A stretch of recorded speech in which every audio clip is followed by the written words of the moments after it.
Hello विद्यार्थियों, नमस्कार। आप सभी का स्वागत है आपके अपने YouTube channel BS sir education पर।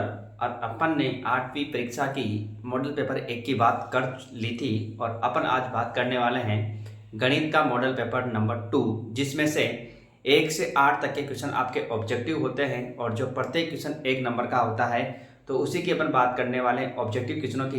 तो चलते हैं, और यदि आप चैनल पर नए हैं तो चैनल को सब्सक्राइब जरूर करें, शेयर करें अपने दोस्तों तक, ठीक है। फिर तो चलते हैं आज के क्वेश्चनों की ओर। क्वेश्चन है पहला, फर्स्ट क्वेश्चन है -2/3 में ऐसा क्या घटाएं कि उत्तर -1 प्राप्त हो जाए। इसमें से ऐसा क्या घटाएं कि -1 प्राप्त हो जाए। तो इस क्वेश्चन का हल यहाँ पर उसने दिया है कि -2/3 में से क्या घटाऊं। तो -2/3 में से यदि 2/3 घटाता हूं तो मेरे पास क्या बचता है।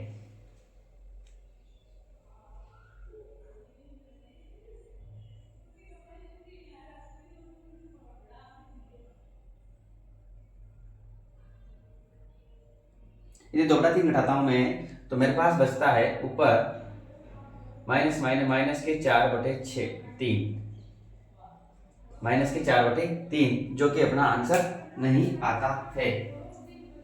तो फिर क्या करें, क्या और घटाएं क्या? बिल्कुल और घटा दें। फिर दिमाग में आता है तो इससे तो जीरो होता है। अब यहाँ पर अपन यदि बात करते हैं, यदि मैं -2/3 में से -1/3 घटाता हूँ तो मेरे पास एल से मेरा 3 आएगा।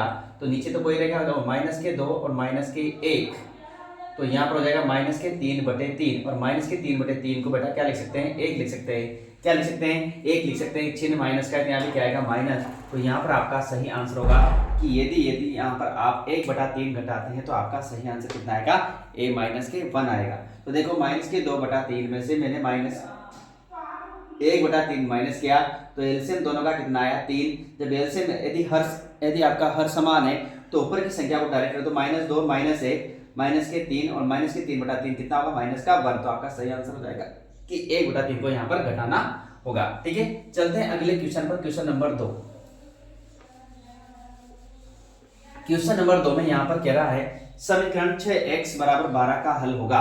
अब यहाँ पर आपको दिया है कि 6x 12, तो यहाँ से x की वैल्यू अपन को निकालनी, तो 12 बटा कितना हो जाएगा, 6, 6 कम 6, 6 दूनी 12, तो x = कितना आएगा, 2। तो यहाँ पर आपका सही आंसर होगा 2। क्या हो जाएगा आपका यहाँ पर सही आंसर, 2 यहाँ पर आपका सही आंसर हो जाएगा।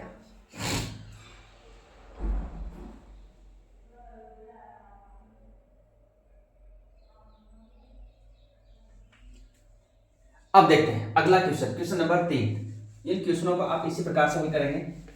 देखते हैं क्वेश्चन नंबर 3। 48 को पूर्ण वर्ग बनाने के लिए किस सबसे छोटी संख्या से गुणा करना होगा। पूर्ण वर्ग बनाना है तो यहाँ पर आपको 48 दिया हुआ है। यदि मैं इसको 2 से गुणा करता हूं तो मेरे पास 8 दूनी 16 के 86 का 1, 4 दूनी 8 9, ये किसी का भी वर्ग नहीं होता है, ठीक है। यदि मैं यहाँ पर 48 को 3 से गुणा करता हूँ तो 8 × 24 के 4 हासिल के 2, 4 × 12 13 14, 144 तो वर्ग होता है 12 का। किसका होता है, 12 का वर्ग होता है, ठीक है। यदि मैं यहाँ पर इसको 4 से गुणा कर दूं तो यहाँ पर हो जाएगा 8 × 32 के 2 हासिल के 3, 4 × 16 3 19, 152 में किसी के भी वर्ग नहीं होते हैं। और फिर इसके बाद 12, तो आपका सही आंसर होगा कि यदि संख्या को 3 से गुणा कर दूं मैं तो ये संख्या पूर्ण वर्ग संख्या बन जाती है। कौन सी बन जाती है, पूर्ण वर्ग संख्या बन जाती है। तो आपका सही आंसर होगा कि संख्या को किससे गुणा करूंगा मैं, 3 से गुणा करने पर 144 प्राप्त हो रहा है। और 144 किसका वर्ग है, 12 का वर्ग है, 12 का स्क्वायर है, ठीक है। चलते हैं अगले क्वेश्चन की ओर, और अगला क्वेश्चन आपके सामने फिर के समांतर चतुर्भुज के सम्मुख कोण ए व सी हो तो क्या होगा।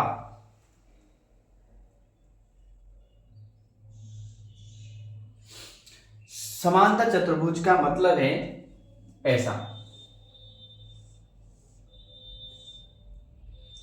ए बी सी और ये डी, तो ये दोनों कोण क्या होंगे भाई, बराबर होंगे। और ये दोनों कोण क्या होंगे, बराबर होंगे। तो आपका सही आंसर होगा कि कोण ए बराबर कोण सी होगा, इसी, ठीक है। कोण ए बराबर कोण सी होगा, ठीक है। जो समान चतुर्भुज इसमें आमने सम्मुख कोण क्या होते हैं, बराबर होते हैं, इसलिए यहाँ पर आपका सही आंसर हो जाएगा कोण ए बराबर कोण सी। या आपके संजीव जो डैश वर्ग है उसमें आपका मॉडल नंबर 3 है, ठीक है। मॉडल नंबर 3 एक तो सोल्व वाला था इसलिए उसको मैंने नहीं किया है। अगला क्वेश्चन है 729 का घनमूल होगा। 729 का घनमूल होगा। अब इसका घनमूल बताना है। घनमूल का मतलब होता है कि इसको 3 बार लिखे, तो या तो आप गुणनखंड विधि से कर सकते हैं। तो यदि आप गुणनखंड विधि से करते हैं तो मैंने लिख दिया यहाँ 729। तो यहाँ पर यदि मैं 3 का भाग देता हूँ तो 3 दूनी 6, 4 3 12, 3 तिया 9, फिर 3 का दूंगा तो 8 तिया 24, 3 एकम 3, सॉरी 3 का देने पर, फिर 3 का दूंगा तो 3 दूनी 6, 7 तिया 21, 9 ती 27, 3 तिया 9 और 3 एकम 3, 3 3 के जोड़े बना देते हैं। 3 3 के इसमें से एक लेना है, तो 3 इंटू 3 बराबर कितना आएगा 9। तो आपका सही आंसर कितना हो जाएगा 9। कितना हो जाएगा 9। गुणनखंड विधि से अपन ने देखा तो यहाँ पर इसका वर्गमूल कितना होगा 9 होगा।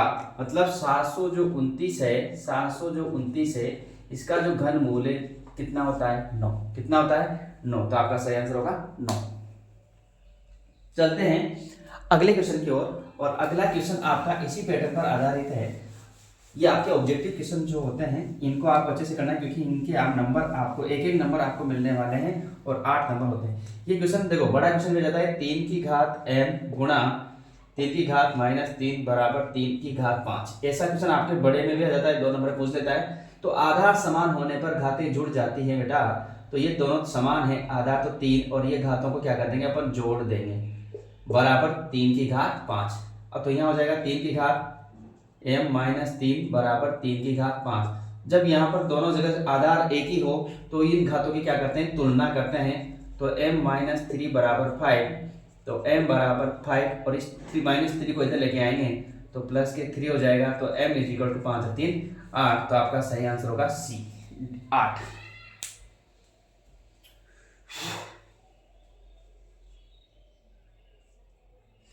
ठीक है। अब है अगला क्वेश्चन जो कि आपको पता है साधारण ब्याज करने का सूत्र क्या होता है। तो साधारण ब्याज ज्ञात करने का सूत्र होता है मूलधन इंटू दर इंटू समय बटा 100।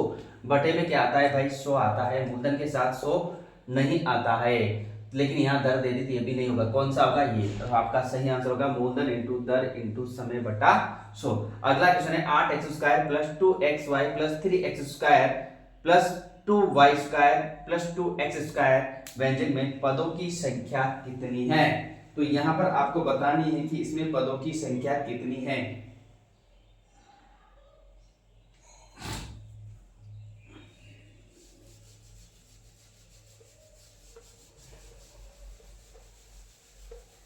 तो देखो यहां पर आपको जो समीकरण दे रखी है उसकी मैं बात करूं तो ये 8² plus 2xy plus 3x² plus 2y² plus 2x²। तो ये भी 2x², 3x², तो एक ही है x², तो 8 और 2 10, 10 और 3 13x²। तो एक जगह हो जाएगा क्योंकि सब में क्या आ रहा है x² आ रहा है। उसके बाद 2xy अकेला ये और प्लस 2y² अकेला। तो कितने पद हैं इसमें 3। तो आपका सही आंसर होगा 3 पद है इसमें। कितने 3 पद इसमें हैं। तो ये थे आपके ऑब्जेक्टिव क्वेश्चन और इनको आपको आना चाहिए। किस प्रकार से सॉल्व करते हैं मैंने आपको बता दिया है। ठीक है, चलते हैं अब ऑब्जेक्टिव के बाद में ये 8 क्वेश्चन आपके इस प्रकार के होते हैं।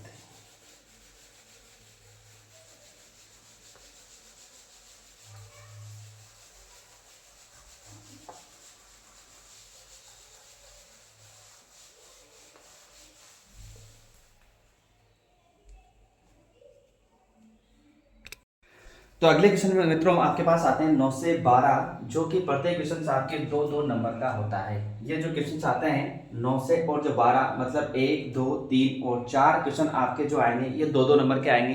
तो 4 इंटू 2 ये भी आपके 8 नंबर के होते हैं। ठीक है, तो इन क्वेश्चनों को कैसे सॉल्व करें। ये क्वेश्चन आपके पहली प्रश्नावली का है। यहाँ पर सीधा लिया है निम्नलिखित में से गुणन के अंतर्गत उपयोग किए जाने वाले गुणधर्म का नाम लिखिए। तो देखो मित्रों यहाँ पर भी संख्या को 1 से गुणा किया इसलिए एक। तो ये कौन सा गुणन है तत्समक गुणन है। कौन सा है ये गुणात्मक तत्समक है। यहाँ पर क्या है एक क्या है गुणात्मक तत्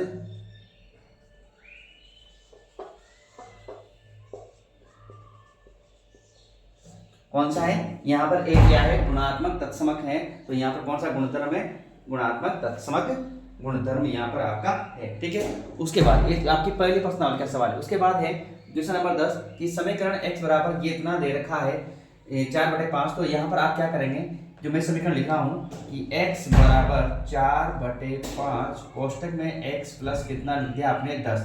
तो इस 5 को मैं यहाँ लेके जाऊंगा तो मेरे पास हो जाएगा 5x बराबर, इस 4 को अंदर गुणा करूंगा तो 4x प्लस कितना हो जाएगा 40। 4 को 1 से किया तो 4x और 4 को 10 से किया तो 40। यहाँ पर इस 4x को मैं इधर लेके आऊंगा तो मेरे पास होगा 5x माइनस 4x बराबर 40।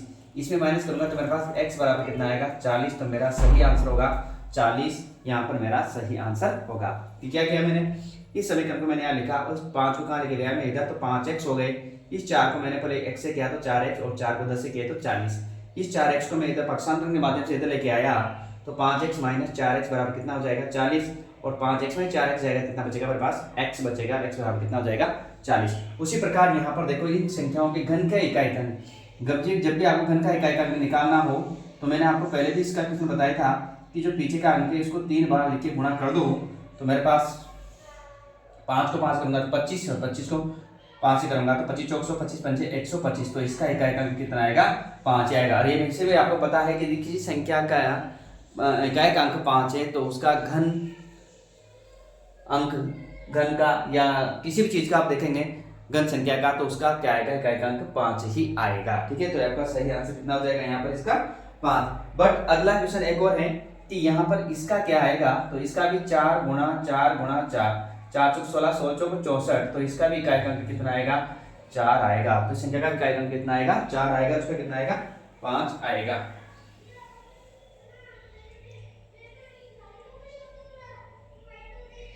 अब है क्वेश्चन नंबर अगला 12। 80 विद्यार्थियों में से 25% विद्यार्थी गणित में रुचि, टोटल कितने हैं 80। 80 में से 25% विद्यार्थी, परसेंट का मतलब बटे 100, ये विद्यार्थी तो वह है जो गणित में रुचि रखते हैं। तो मैं इसको सोल्व करूं तो 25 से कम 25, 25 चौक 100, 4 कम 4, 4 दूनी 8। तो यहाँ पर 20 विद्यार्थी, कितने विद्यार्थी रुचि रखते हैं 20 विद्यार्थी रुचि रखते हैं। तो रुचि नहीं रखने वाले, रुचि नहीं रखने वाले हैं, रखने वाले टोटल 80 माइनस 20 तो 60 विद्यार्थी। 60 विद्यार्थी वो है जो गणित में रुचि नहीं रखते हैं। इसके अलावा इसका एक भी और तरीका है, चाहो तो मैं आपको बता दूं, एक और तरीका है मैं यहाँ बता रहा हूँ आपको। पहले क्वेश्चन यहाँ पर इस क्वेश्चन की यही बता रहा हूँ ताकि आपको वो भी आ जाए। देखो इस क्वेश्चन में दिया हुआ है कि यहाँ पर 25% विद्यार्थी तो रुचि रखते हैं, कितने 25% विद्यार्थी है जो गणित में रुचि रखते हैं, ये गणित में रुचि रखते हैं। तो रुचि नहीं रखने वाले 100 माइनस 25 करूंगा तो कितने परसेंट विद्यार्थी जो रुचि नहीं रखेंगे, ये गणित में रुचि नहीं रखेंगे। तो यहाँ पर आप डायरेक्ट 80 इंटू 75 बटे 100 करेंगे तो 25 थी 75, 25 चौक 100, 4 एकम 4, 4 दूनी 8, तो 3 दूनी 6, कितने 60 विद्यार्थी यहाँ पर गणित में रुचि नहीं रखने वाले। तो इस प्रकार के क्वेश्चनों को भी आप आराम से सोल्व करते हैं, ये ऐसे भी कर सकते हैं और ऐसे भी कर सकते हैं, कोई प्रॉब्लम नहीं, किसी प्रकार से आप क्वेश्चन को सोल्व कर सकते हैं।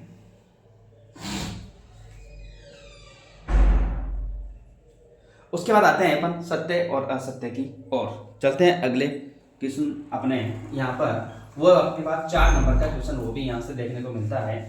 तो गणित के ये बहुत अच्छे क्वेश्चन हैं जो कि आपको आराम से सोल्व हो जाएंगे।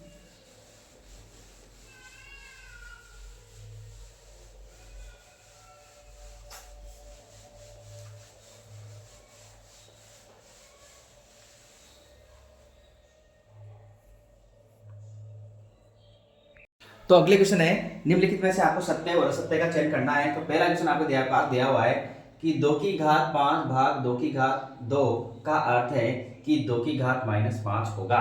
तो देखो मित्रों यहाँ पर आपको जो संख्या लिखी हुई है इस संख्या को मैं अलग से बात कर लेता हूँ कि यहाँ 2 की घात 5 और यहाँ बटे में लिखा है 2 की घात 2। यदि यहाँ पर ये दोनों समान होते हैं तो इसको 2 की घात 5 माइनस नीचे वाली घात को ऊपर लिखा है, क्या ये संख्या यहाँ पर लिखी हुई है? तो आप कहेंगे लिखी हुई है, जब लिखी हुई है तो ये क्या होगा सत्य होगा। क्या होगा सत्य होगा। उसके बाद 3 की घात 0 का मान 2। देखो मैंने आपको बताया किसी भी संख्या की घात यदि 0 है तो उसका मान क्या होता है 1, तो यहाँ 1 क्या नहीं है तो ये क्या होगा असत्य। यहाँ पर 2 -8 बटा 3 की घात 24 है तो यहाँ क्या घातांक 2 है, क्या घातांक यहाँ पर 2 नहीं है, यहाँ घातांक कितना है 24 है, तो ये क्या होगा असत्य। उसके बाद 1/2 की घात माइनस 2 का हल होगा। तो देखो इस 1/2 की घात माइनस 2 है, तो यदि मैं इसको ऐसा लिखूं 2 की घात प्लस 2, तो मेरी बात सही है। तो यहाँ पर कितना हो जाएगा 4, तो ये क्या हो जाएगा सत्य। क्या हो जाएगा ये सत्य। तो यहाँ पर आपका फर्स्ट और लास्ट वाला सत्य है, बीच वाले दोनों क्या है असत्य हैं। तो ये थे अपने आज के 13 क्वेश्चन मैंने आपको बताए। फिर लेंगे अपने नेक्स्ट वीडियो के साथ में, ठीक है। तो इन वीडियो को अधिक से अधिक संख्या में शेयर कीजिए, लाइक कीजिए और अपने 2 मित्रों के साथ में इसको देखें, ठीक है। और अधिक से अधिक जो भी आपके दोस्त हैं मिलने वाले हैं उनके साथ इस चैनल को सब्सक्राइब कराएं और शेयर कीजिए। और आपके जो भी क्वेश्चंस यहाँ पर आएंगे सारे के सारे मॉडल पेपर में आपके यहाँ से लेता रहूँगा, ठीक है दोस्तों। ठीक है विद्यार्थियों, फिर मिलते हैं अपन नेक्स्ट वीडियो के साथ में। आज के लिए नमस्कार, धन्यवाद आप सभी को।